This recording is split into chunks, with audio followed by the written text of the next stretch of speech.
Welcome to Ask the Experts, presented by Murad Auctions. In the nonprofit world, the mission is everything, but the path to getting there can be overwhelming. Whether you're looking to streamline your operations, smash your next fundraising goal, or just find a way to lower the daily stress of leadership, you're in the right place. During each session, we will sit down with top industry experts to bring you real-world insights and actionable advice designed to help your organization thrive. I'm your host, Claire Murad. If you're a growing nonprofit who wants to raise more money, get expert help without hiring full-time staff, and finally build steady, predictable fundraising income instead of guessing your way through the year, you are in the right place. Today, I'm talking with someone who has helped countless small and mid-sized nonprofits transform the way they raise money from individuals and corporations. Kirt Manecke is my guest, and he is a nonprofit consultant who specializes in helping organizations build strong, reliable revenue streams. We're going to dig into what's working right now in donor engagement, how to cultivate long-term supporters and corporate partners, and the systems that every nonprofit needs to grow sustainably. Let's jump in. And so thanks, Kirt, for joining me this morning. Oh, you're welcome, Claire. Thank you for having me. Sure, absolutely. So when we were chatting, you were telling me about your business and how you work with nonprofits. So I just thought, why don't you, in your own words, why don't you give us an idea of how you help nonprofits in their fundraising endeavors? Sure. I help nonprofits who are ready to raise funds. I help them with corporate partnerships as far as giving them the confidence. I can do coaching, or I can do fractional, which they call on-demand fundraising, so I can help them actually do the work. And I think the coaching works well because it's repeatable, it's sustainable. I also help them with individual giving and public relations. So getting the word out, which really is important to warm up corporate donors. Okay, that's great. So tell us, what is a fractional development director? It's a terrible term, but it's kind of like a part-time, but you're really not part-time. You're on demand. So you might have a certain amount of work that you'll do per month for the nonprofit, or you might say, I'll provide 5 coaching sessions, 5 45-minute coaching sessions for you per month, if that's what they need on a retainer basis. And usually with fractional, it'll be like a minimum of 6 months.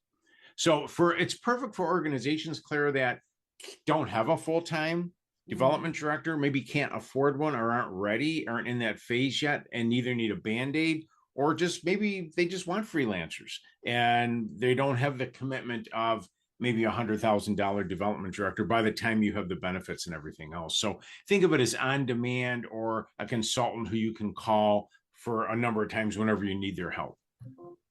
Okay, that's great, because to me, it makes me think of a nonprofit that, they really need to have a development director. They need someone who understands how to connect with donors and how to connect with corporate partners, but they don't have the funds to hire that person yet. So they could hire someone like you or a fractional development director to do the work to give them the growth that they need, so then they could afford to hire a full-time development director. Is that kind of how you see it working sometimes? You explain that better than I do.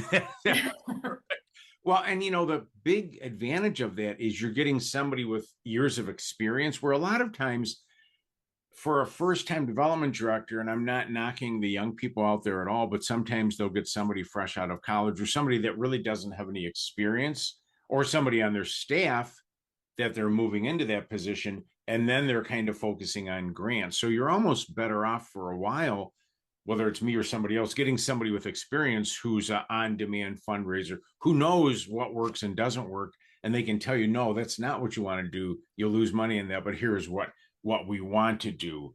Where somebody that doesn't have those years of experience is going to find that out, but they don't know that right now. Right. So it's almost like you can set them up for success and help them understand what that new development director needs to do once they hire them. Beautifully said. Yes, that's so important, because then, like you said, when they get the development director, they'll be able to kind of guide them and say, okay, we found out that print newsletters work. So here's what we want to do with the print newsletter. Here are the stories we need. We do need a better reply envelope, things like that. Got it. Understood. So, what I want to ask you a question. So, there's more than one way, obviously, for nonprofits to receive funding. A lot of nonprofits are funded by grants. That's made 2025 kind of a hard year for those nonprofits because a lot of the grants either went away or required additional applications, and it just made it a hard year in 2025. So, what are some other ways that nonprofits can seek funding? What are some other sources of funding for them? Great question, Claire. Individual donors, that's the largest base of where money comes from to nonprofits. So you really want to build that individual donor database, and you really want to think of individual donors as guests in your home. And you almost want to think of it as dating. A lot of nonprofits will say, well, we have a few individual donors, and I'll ask them, how much are you contacting them? And they'll say, well, we send an end of the year impact report or a letter in December. Well, think of it like dating. If you only talk to the person you're dating in December, how is that relationship going to work? And how are they going to respond to you come December? Probably not very well. So, individual donors, keeping in consistent contact with them, corporate partners are huge. And, if you have a big enough staff, then sure, go after grants, especially the ones that you think you have a good feeling that you're going to get. But they're very competitive. I would focus on, if you still want to do grants, I would focus on local family foundations who, you look at the guidelines and you find out if they fund what you do for your cause.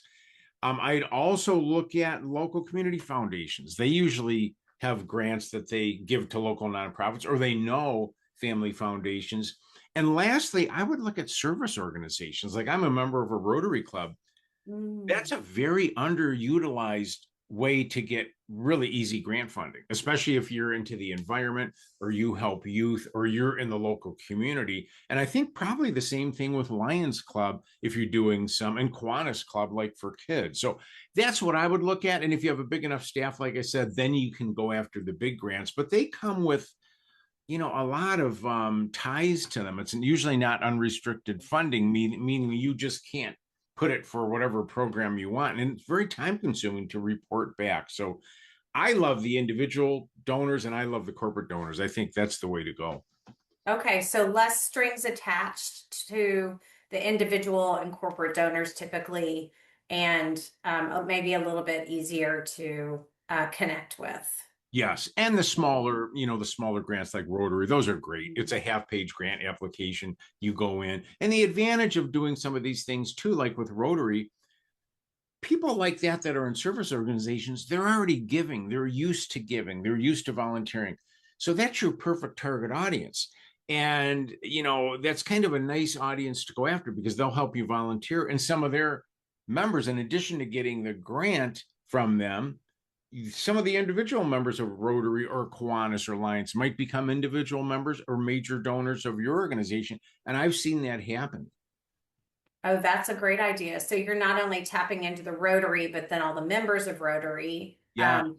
to be corporate donors. And then also you can tap into Rotary, Lions Club, Kiwanis Club to also be volunteers at your events. Our clients are always looking for more quality volunteers. So Oh, perfect. Yeah, if they're looking for quality volunteers, there's no better than Rotary clubs, Kiwanis, Lions. I know there's other clubs out there. I'm not thinking of the names because I'm not involved with them, but I know there are tons of those service clubs, and their job, usually their mission is to raise money and then give it away to local nonprofits. yeah, and I think chambers of commerce can possibly be the same. I mean, you may not be able to necessarily could you get funding from chambers of commerce? I just Typically, joined one and I used to go to a lot of them. I don't believe so, but I believe, like you said, I believe they can connect you with a local community foundation or possible businesses that would be interested in partnering.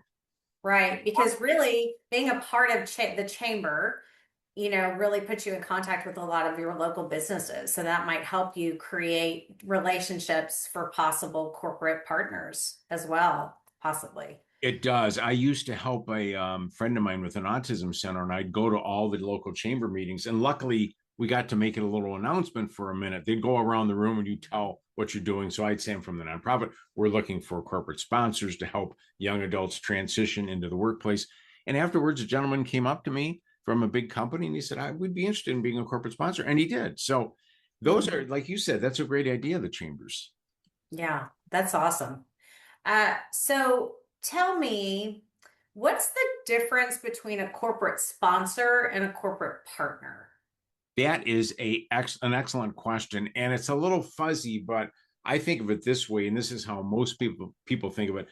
A corporate sponsor usually is a one-time event, like they're going to sponsor your gala, and maybe they do it every year. I don't know. It depends on if you keep in touch with them and how they feel about the outcome.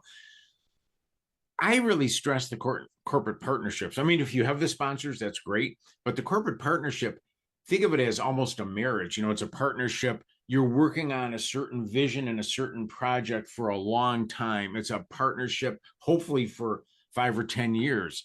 If you keep in touch with them and deliver the results, it's not that hard to do, but it is a partnership. It's like a relationship. So that's a long-term project. You're talking to them, you're finding out what matters to them, and then you're creating this partnership project where the sponsorship is, okay, we have different levels for our gala. Here's the $50,000 level, and the corporate sponsor funds that, but they're not doing really anything else after that. Right. I was at a conference not too long ago, and one of the sessions that I attended was on sponsorships.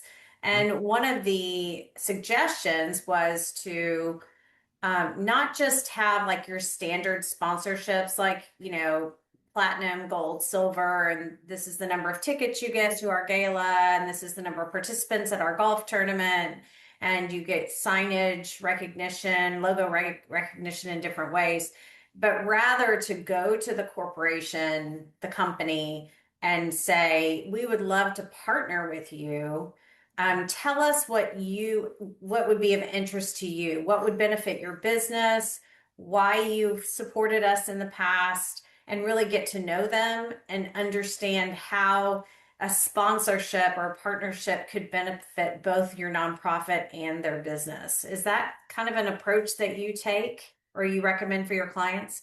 I do. I recommend that because you can have the normal levels like you talked about, but then having something like create your own or something on there is so important, and getting to know that corporation and finding out what do they want. We don't know. We're assuming this is all they want is to be a sponsor of the gala, but maybe they're having an issue with employee retention or something, and you want to talk to them and find out. And when you talk to them, you want to let them do most of the talking. You want to just listen and ask a few questions. What challenges are you facing?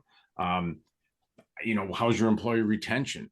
A lot of corporations now want their employees involved. It's just good for loyalty and retention, and I'm forgetting the name of it now, recruitment. So yeah, I think that's a better way to do it almost. I mean, it's nice to have the different levels out there, but I think if you customize it, you'll have a longer, the sponsorship might turn into a partnership.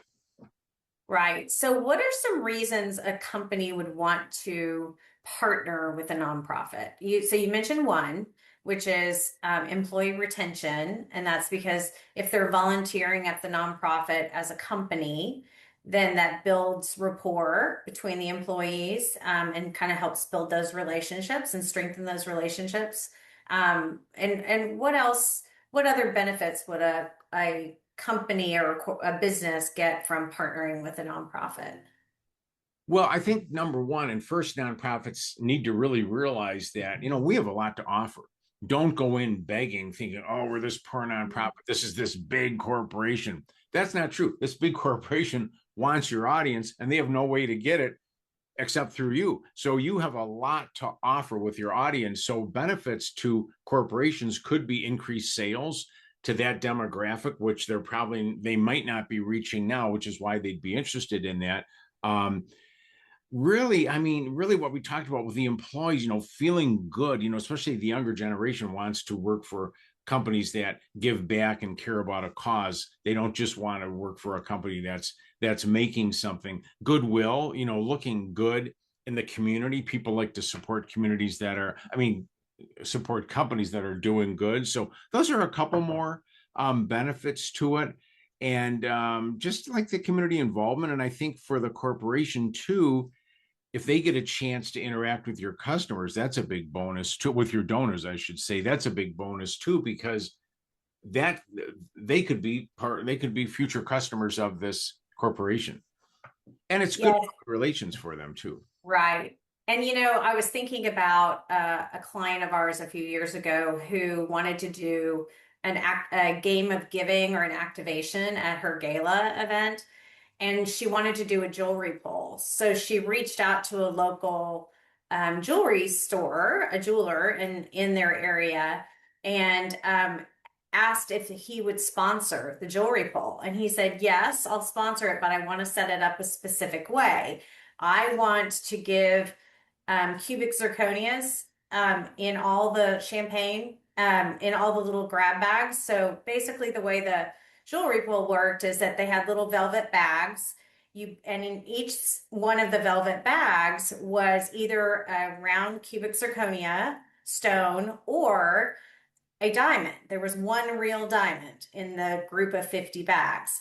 And so everyone took a bag, but then each person had to bring their little bag, the stone that was in the bag, to the jeweler who was there sitting at the table with his loupe in his eye. And he could look and tell which one of the stones was the real diamond. So he got to have a conversation with every person. So 50 people approached him at the table. They sold 50 bags. 50 people talked to him.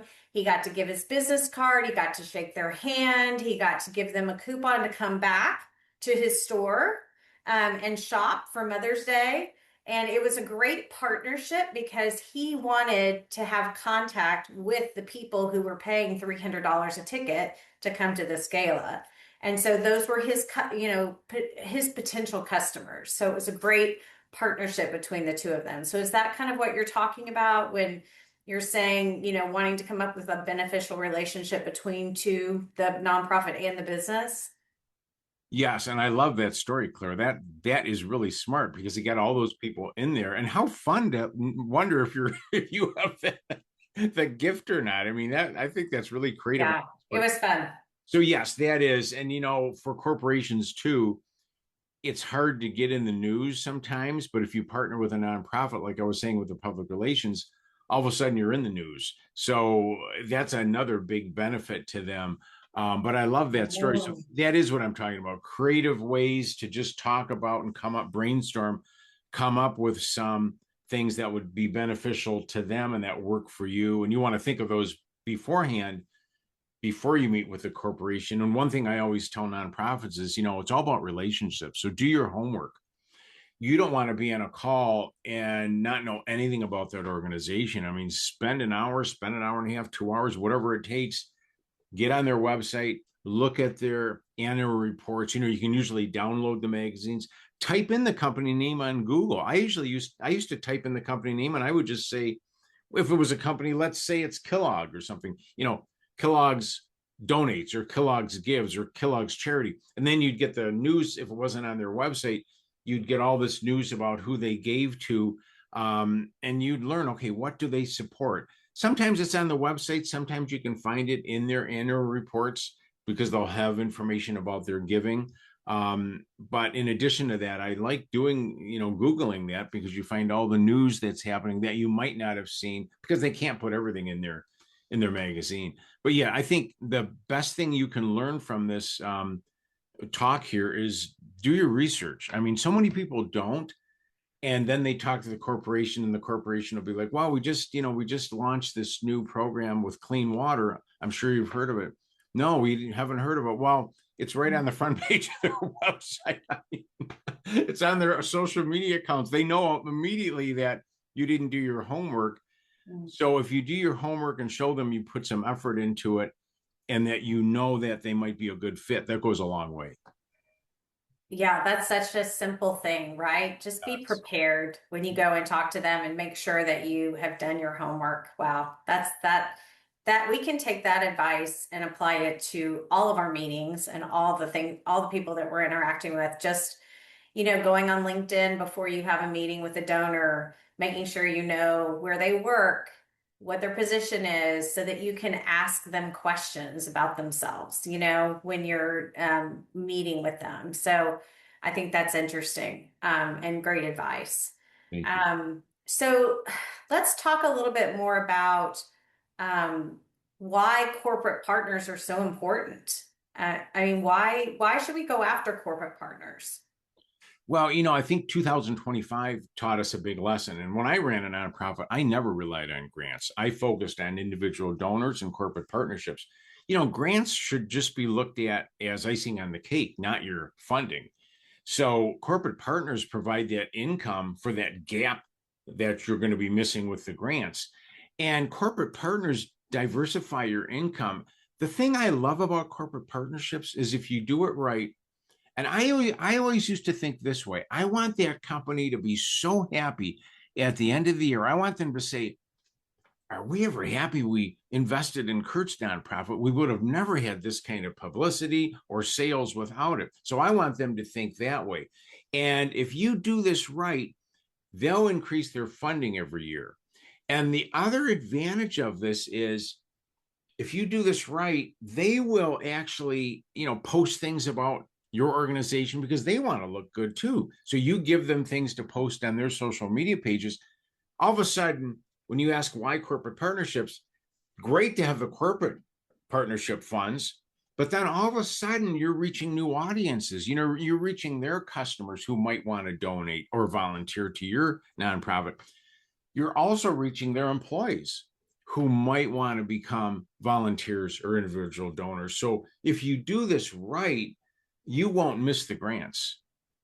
Right. I love that idea. And also the other thing I was thinking of is you're reaching their vendors too. Oh, good point. Because, Think about that. because if it's a and so it's just their entire network. You're exposed to their entire network that you would never be exposed to without their partnership. And then I love what you said about they want to look good, right? They want to look, they want to support local charities. And if you give them that publicity and do shout outs to them on your social media platforms and you know all of the different platforms that are out there, not just social media, but newspaper, radio, television, if people still watch regular television, but like the local stations, which people still watch. I think that that just really solidifies that relationship too. Is that like what should I guess I'm wondering, how a nonprofit can specifically help promote that partnership and give them that exposure that they want. Is that just primarily through social media? Well, that's one of the things. And one of the things that I see happen a lot with nonprofits is I'll tell them, make sure you send your contact at the corporation the picture of the event that they helped with. Your name's on it, the nonprofit name's on it, and then the copy, make it really easy for them to post it on. They want to post it. They want to tell their customers, look, we're helping with clean water. Look what we just did. So, if you don't give them that information, they're not going to remember to post it. They might, but they don't know what to say. They might say the wrong thing. They might have the wrong picture. PR is really important. I used to always do press releases whenever a corporation would support us. We had Warehouser. I'll use that as an example. Just Warehouser now supports, our land conservancy. And we had some tips in there on forestry. So to answer your question, social media is so important, but also getting the word out to the media because they'll put it online, they'll put it on YouTube, doing a press release. And, you might have banners made up because it's the credibility factor. If you're aligned, if you're a little nonprofit, if you're a small nonprofit or a medium nonprofit, and you're aligned with a corporation that's got a good brand name, all of a sudden your status goes up because what are people thinking? It's called social proof.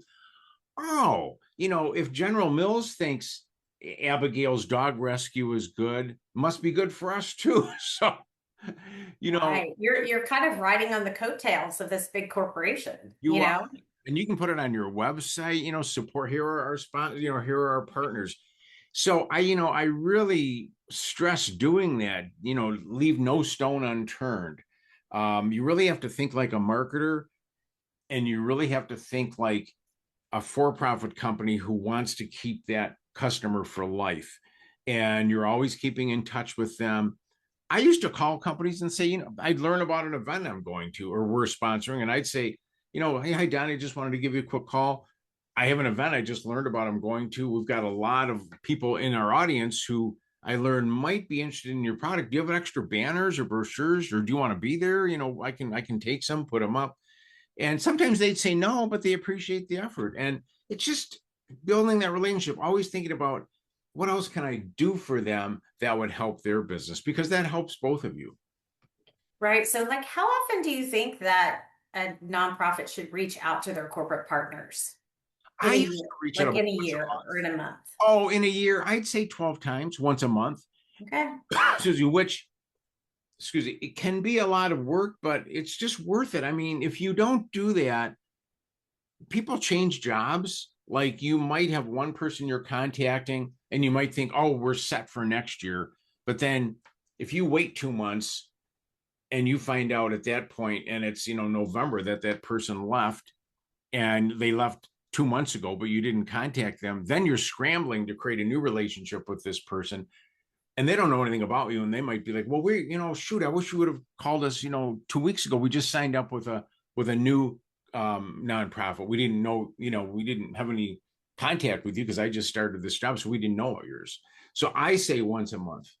So, what is your excuse for reaching out to them once a month? Like, what would you call them Oh, about? usually I just say, I'll just call. And, it's kind of like I took a class once and was given by two great Harvard professors. And they said, you know what? Everybody's all worried about what you say. Just act like when you say, please pass the sugar. And I thought that was good advice, because I do that too. Like, what should I say? But so I just call them and say, hi, Don, just wondered how you doing. If there's anything, is there anything I can do for you? So just ask them that. And they might say, well, yeah, we've got this new product launching, and it's coming out in 2 weeks. And I'll say, well, why don't, if you want, would it be helpful if we shared it on social media? Because our customers would love it too. Do you have an image and some words that you can send me, or would you rather I take it off? Try and do the work for them, or would you prefer that I go to your pages and take the picture off, the photo off, and the words, whatever you want? And they'd be like, that would be great.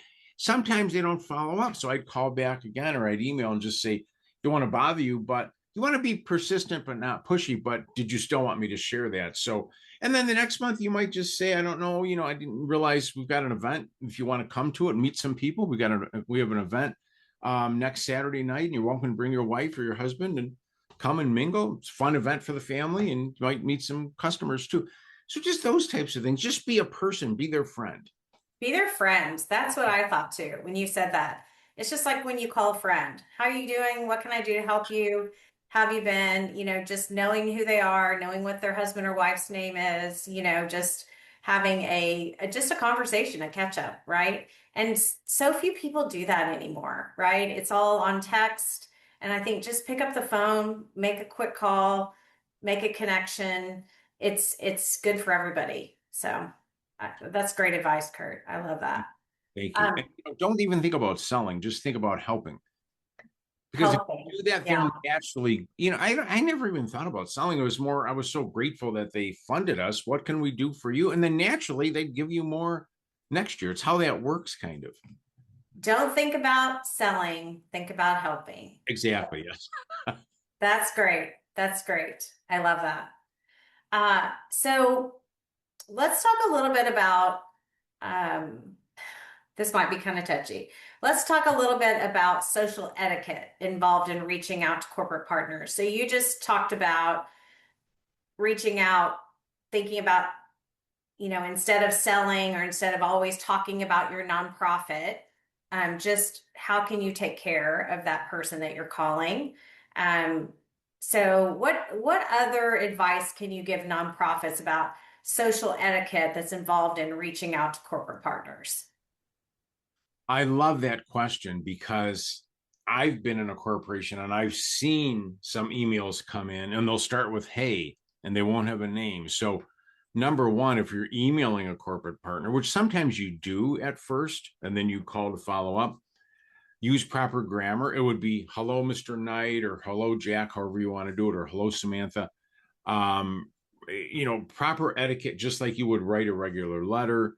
It's not slang, no acronyms, full sentences, double check your spelling, double check the email before you send it. Make sure your signature's on there with your phone number. Don't make them have to dig to find your contact information.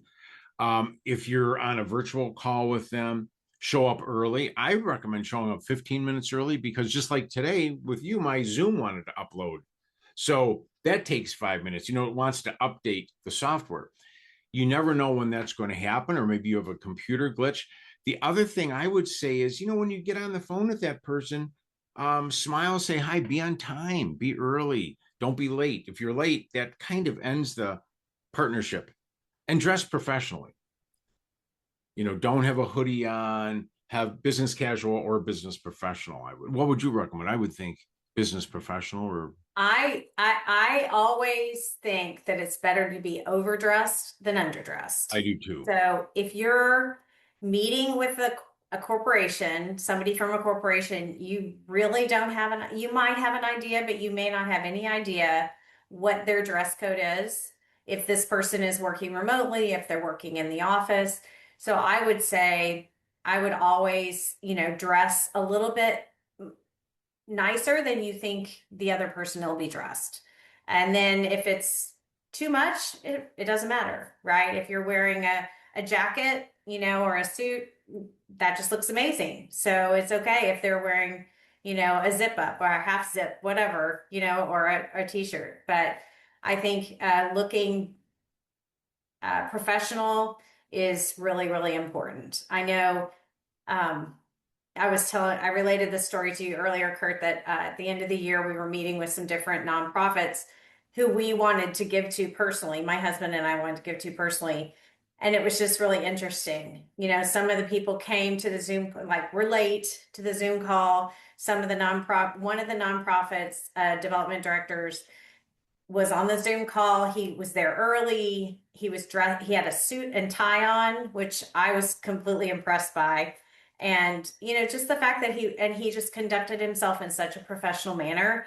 And, not coincidentally, I mean, that this didn't have all the decision wasn't made from that, but they were the nonprofit we gave the most to, just because he was on time. He was very timely in his communication with us leading up to the meeting. He was very efficient.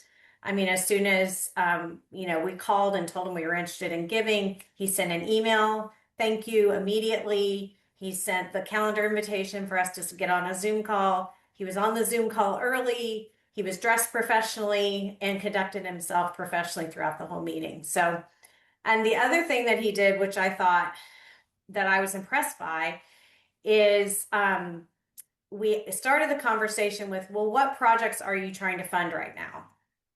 And he gave us a couple of different projects, none of which appeal to us. So it was kind of interesting. Our reaction was kind of like, okay. And he said, well, what are you interested in? What are you interested in funding? And then we told him what our interest was. And he said, oh, okay, I have a project that I think fits your interest. So just that question saved it, right? Just because he asked us what we wanted. So have you seen that happen before in corporate partnership meetings or in meetings with donors with your clients?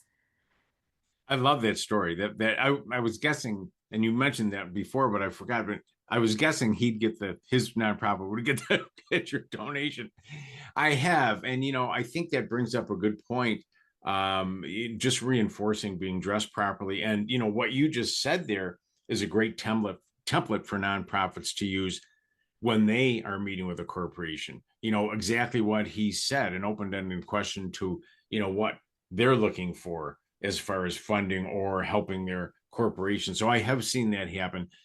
The biggest mistake I think nonprofits can make, and I hear corporations tell me this, is they'll have a 20-minute meeting and 19 and a half of the minutes are taken up by the nonprofit, what they call product dumping, just telling all about the nonprofit. And really, you want to talk about the nonprofit for 30 seconds and have 19 and a half minutes be about the corporation listening, because you need to find out what are their wants and needs. And, you made a good point, Claire, about that gentleman. And I would suggest, and you mentioned how he was prompt. So I would suggest with these emails or phone calls, get back to these people like a minute after, as quickly as you can, not 2 days from today, not even tomorrow. Get back, because you're competing with other nonprofits. So get back. So if you get to your desk and they called, you call them right back, or you get that email, you email them right back. That's so impressive. And when you get on that phone call, thank them for meeting. Say, thank you, Rick, so much for taking the time to meet. I know you're busy. So just, I think it's just common courtesy is what we're talking about, Claire. Right.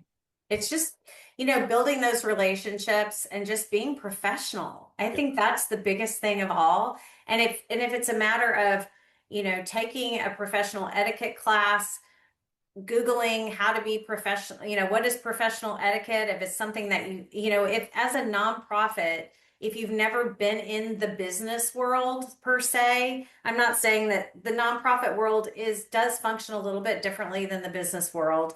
And I think that, the people that we interact with through our business who've been a part of the business world, I just see a different way of approaching things. And I think that if the nonprofit world can take some cues from business etiquette, the business world, and maybe I love what you say about the fact that the nonprofit is a product.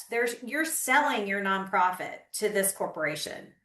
So you need to really communicate to this corporate partner why your nonprofit is a good fit for them and how it benefits them. So in that conversation that you're having, you talk a little bit about the nonprofit. They've probably done some research on you before the meeting. So you don't have to talk about it too much, but really what you're wanting to do is kind of have a discovery call with them, right? Which is the first step in the sales process, having a discovery call and asking lots of questions to understand how, what they're looking for in a partnership with a nonprofit. Is that what you see as the best first step in connecting? That's exactly it, Claire, because you want that discovery call, and then you can come back and have another call or put something together and have another call for them to look at it. Yes, a discovery call, exactly what you said, being professional. I do see the difference with the nonprofits and the for-profits also. And that brings up a good point. Your website, you've got to get rid of the jargon, the mistakes on it, the spelling mistakes, because you're absolutely right. Corporations are going to do some research. And where are they going to go first? They're going to go to your website. They're also going to go look you up on LinkedIn. So if you're not on LinkedIn, definitely get on LinkedIn. And you should also have a company page there too, and have it updated. So that's really important. Okay, so LinkedIn, if they need a presence on LinkedIn, but they need to be connecting with not just other nonprofits, they need to be connecting with the individuals who are at corporations whose job it is to, um, create these nonprofit partnerships. Like, who should they be connecting with on LinkedIn? Usually CSR, community and social responsibility. A lot of times they'll call it like the community manager, foundation manager, grants manager. They keep changing the names of all these, but I would type those in and connect with those people. Follow them first, follow them and engage genuinely with their posts, and then invite them to connect, and make sure your profile, you have a picture, your headline says exactly what you do, and don't get political. Don't put politics on there. You're going to turn half of the people off, your individual donors and your corporate donors. And I see this all the time. I see nonprofits getting political, and I just cringe. I think, well, they're struggling for money, and you're taking away half of your audience. So just keep the politics out of it. But be professional, post, and you and I both use LinkedIn. In fact, that's how we connected. We did connect on LinkedIn. Yeah, we did. So that's the power of LinkedIn. So definitely LinkedIn. Yes. But yeah, look up those people. You can always look up the corporation too, the company, and then go to their company page, look up the people, and the people will be on there who is on LinkedIn. You can look them up that way. Some people don't put their titles on there, so it gets a little tricky. Right. Well, so if I'm a nonprofit and I am just trying to get started with corporate partnerships, how do I find a corporate partner to connect with? How do I know which companies to reach out to? I would suggest putting a list of maybe 5 to 10 companies together first. And the easiest way to do it and the quickest way, really, you've got all these connections with your board members already, with staff and volunteers. I would first go to your board and ask, who knows companies that align with our missions and values. Somebody might say, "Oh, my daughter works here," and they are perfectly aligned with us, or my best friend works here. So I would start there and then try and see if that person can introduce you to somebody there, either in a meeting or virtually if they're not close by, or at least on LinkedIn, give you the name and then set up a meeting with them or a phone call and do your research first. So that's what I'd recommend to start out with. Otherwise, if you don't have contacts like that with staff, volunteer board members, or even friends, then I would go on LinkedIn and do some research on the internet. What companies, look at other people who've had galas and look at the local nonprofits and take a look at some of their sponsors that are in the same sector that you're in. So if you're, let's say, in the an autism nonprofit, then look at some other local autism nonprofits, see who their corporate sponsors are, because a lot of times you're not stealing them from them. A lot of these corporations give to many different organizations. Right. And look at them. Look on LinkedIn, people you're connected with. They'll post about different companies sponsoring events and things like that, or you'll see the company post it. But pick ones that match your values and start engaging with their posts. If they post something like, "We just sponsored this autism walk," just genuinely comment and say, "Well, thank you so much for helping young adults, young autistic adults." And then you do that for a few months. They get to see you, then invite them to connect. Well, what that does, it warms them up so that when you approach them to have a meeting, they'll say, "I know you, I know who you are." It's so much better than cold calling. Right. So You're familiar to them familiar and with them. Yeah. right. And they've seen you, you've commented on a few of their posts. And so it's okay to comment on someone's post if you don't actually know them personally. It is, as long as it's genuine, as long as it's not just for the publicity and for them to see you. If you have a genuine comment, sure, that's a powerful. Right. And if you are posting, then they're going to see who you are and take a look at your page and see what you posted. So if you're not posting, that really doesn't do them any good, because they look at your page and there's nothing on there except something about you and your friend at a birthday party or something. Well, you want something about your organization posted on there.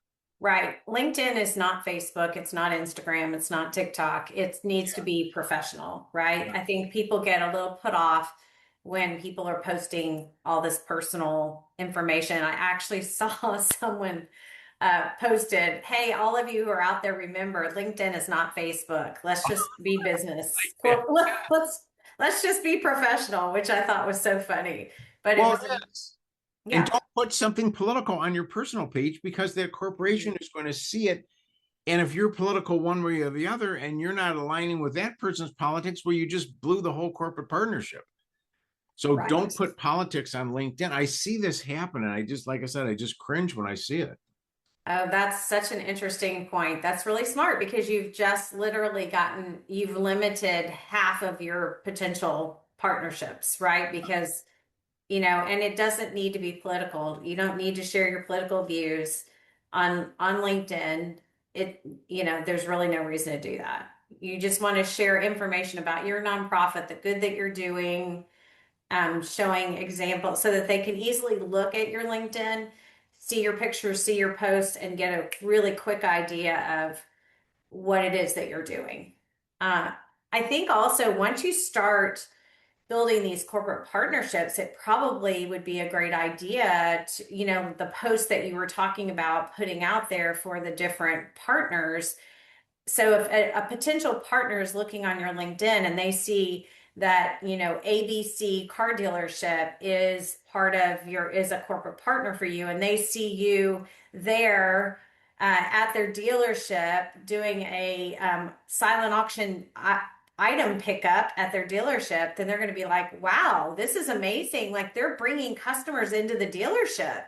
Maybe we should, actually, maybe we should connect with them also so that they can bring customers or bring their supporters into our car dealership as well. So I think that having those type of posts up there just help them see what you're doing for your other partners so they can kind of get an idea of what they could get out of that partnership too. I love that idea. What's going through my head too is the credibility factor, because they're seeing that whole what they call weapon of social proof. We tend to do what other people do. We tend to like what other people like. So if they see that car dealership invested in them as a corporate partner, they're going to think, I wonder if we should, like you said, I wonder if we should be a corporate partner too. And exactly what you said, maybe we can do that to get customers in our business, because right now we don't have access to their customer base. Right. That's it. The nonprofit has a valuable potential customer base for that potential for your nonprofit has a really valuable potential customer base for that corporation. So that's what you're selling to a corporation, basically. Yes, yes, It's because like we've got all these people who pay $300 to come to our event, and there are 500 people attending our event. Don't you want access to those customers? I mean, that's part of it, is communicating that information in those meetings. This is the demographic of the people who attend our events, or our donor base has this demographic, which you should be able to pull from your database, right? Your CRM. you can, and then you can also do studies on, what is the purchasing power, like with the special needs community, huge purchasing power. And, different audiences tend to band together. If it's a special needs group or maybe an animal welfare group, they're like-minded people, so they'll spread the word about the corporation. So yes, that you've got a lot of value. Never go into a meeting, like I said before, thinking you don't have anything to offer. You never want to beg. It's a partnership. It's got to be equal. And if it doesn't feel right, and if it's not the right fit, don't do it. Right. You're looking at a corporation, you're like, I'm not sure, then don't do it. There's plenty of other businesses. And you could start out small. You could start out with just some local banks or something like that. Start that way. If you're in a small town, depends on where you are. I want to say this too. You can usually go to the corporate website, and in addition to looking at their annual report, usually you have to dig for it, but on the bottom, they'll have something like community or community giving or something. It'll be a link at the bottom. Then if you click on that, sometimes it'll be the corporation that gives money, but sometimes the corporation has a foundation. And then you need to talk to the foundation officer, but you want to do your research on that foundation page. So it does require some digging, and sometimes they hide it, but you can get there. And then once you do, just spend an hour. If you think it's a good fit, spend an hour or two on there. And sometimes you'll find out, this really isn't a good fit. They don't do what I thought they did. That's fine. Then you're on to the next one. But you didn't waste their time. Right. For And you. I think you can use AI to help you with a lot of this. You could put Yes. the company name in, you could put the website in, and just say, what are the social, what are the non types of nonprofits that this corporation supports? I mean, do you think that's really what you're trying to find out, is do they support nonprofits like you? It's, yeah, beautifully said. You can do that. The other thing you can do, I love your AI point, Claire. The other thing you can do is, if you look at other nonprofits in your sector, you can go to their 990s and it'll say where they got different funds from. And again, you're not stealing them. Most corporations are giving to a number of nonprofits. So that's another way. But I love the AI angle, because that'll do a lot of the digging for you. Right. So those are all great ways for them to connect with, to figure out which companies might be the best fit for them. Yeah. I think, it's interesting too, because we're very event centric, as our company is very event centric. And so we work with our nonprofits and helping them with their fundraising events, but we attend a lot of these events, obviously, because we're there managing them. And so it's interesting because we see a lot of times the auction chairs, the event chairs, the honorary chairs at the event, their companies that they work for are often sponsors for the event. And so those relationships, so asking, if you know that your, gala sponsor works for ABC company, then I think it makes sense to be introduced to the ABC company and kind of build a relationship with them. And it may be that that honorary chair or the auction chair, gala chair, reaches out, has a relationship obviously with their company that they work for. And many times companies want to support the nonprofits that their employees support, right? So a lot of companies have donor matching where if an employee makes a donation, the company will match that. And so let's say and a lot of times there's a limit to it, but if I go to my boss or the owner of the company I'm working for and say, hey, I'm chairing this event for this nonprofit, would you consider also supporting me or matching my donation or giving as well? And we want you to partner with us on this event. I think a lot of people, their employers will do that. And then that helps you build that relationship because you want to keep them, right? So every year you would get a new corporate sponsor, and then your job as the development director is to continue that relationship. You don't let them go, the next year when you have a new auction chair, you just add another one. So I don't know. Do you see that happening very often? I don't, but it should. And your idea of matching grants is beautiful. I meant to mention that and I forgot. There's so much money left on the, not matching grants, but matching donations with corporations.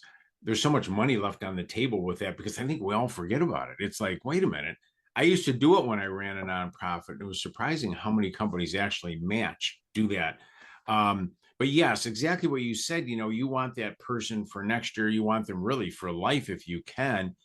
And I think one other thing that's important too, if you have a print newsletter, like I used to have people just put an article in there. When I was running a land conservancy, we had a number of forestry companies, and I felt like we need to educate some of our members. They'd enjoy learning about some of our sponsors and what selective forestry is like and responsible forestry. So the companies just love that exposure. It's goodwill. I would drop off extra newsletters to their company with the reply envelope in it. So they'd give it away. They'd have some at their main, little entrance there where people would sit in the waiting room.